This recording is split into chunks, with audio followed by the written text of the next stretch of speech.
Show.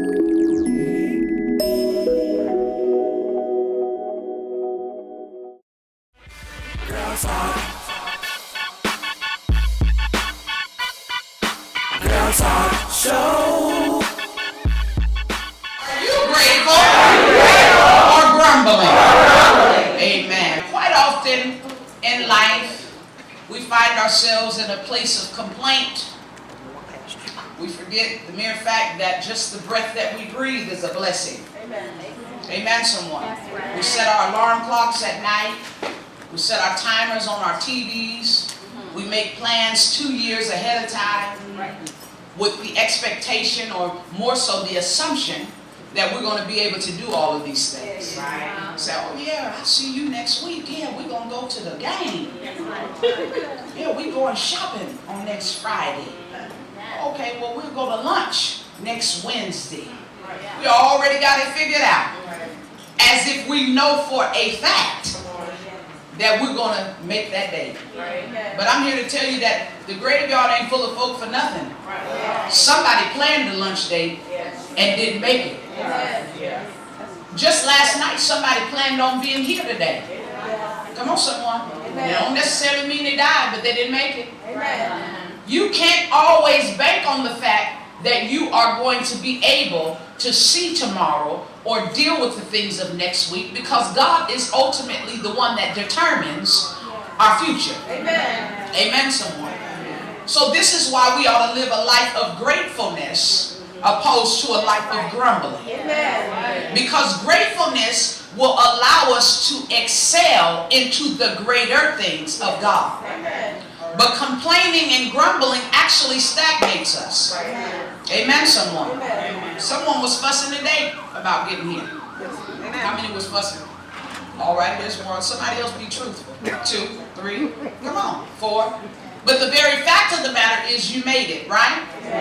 Okay, now let's just hypothetically say, what about the person that would have liked to have been here, but had absolutely no way of getting here?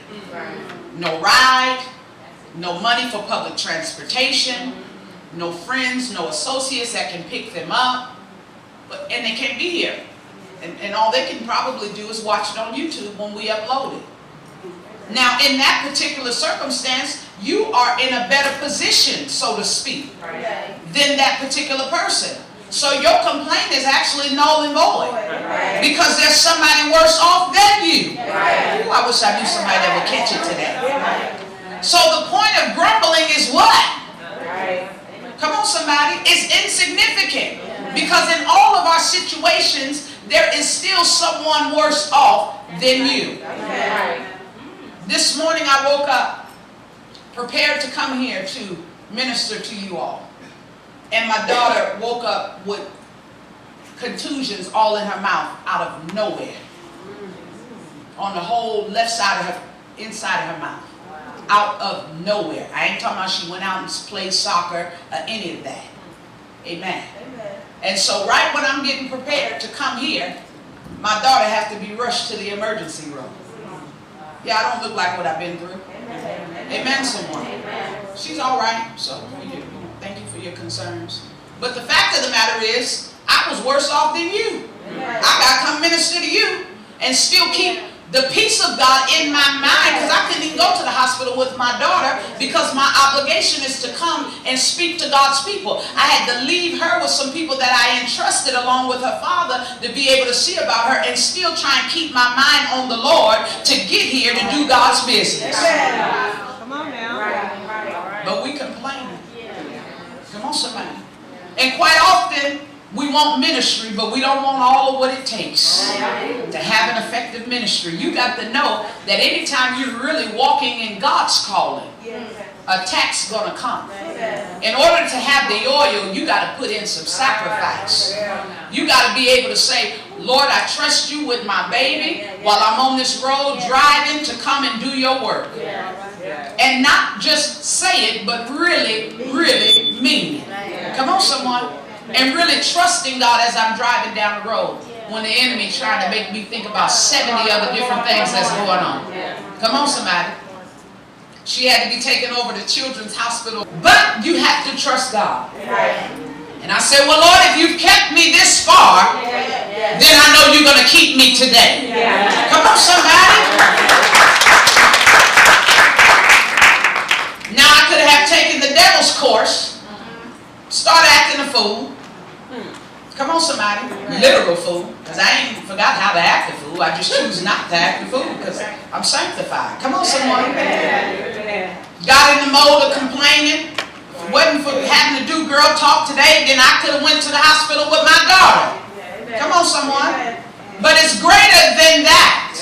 Because it's all about the Lord. Our lives, once we submit ourselves to God, we don't no longer belong to ourselves. It ain't even about us anymore. Come on, someone. And when we really trust God, no matter what situation arises, we realize that He is able and very capable of handling every situation and circumstance if we let go and let God. Amen, someone. So grumble for what? It doesn't bring us any better place in God. It doesn't give Him any glory. Come on, someone. And the more that we complain and we grumble, guess what? The devil will bring more thoughts, more feelings, more ideas. Come on, somebody. More negative energy. And before you know it, you're just a bag of friction. Girls talk. Girls talk show.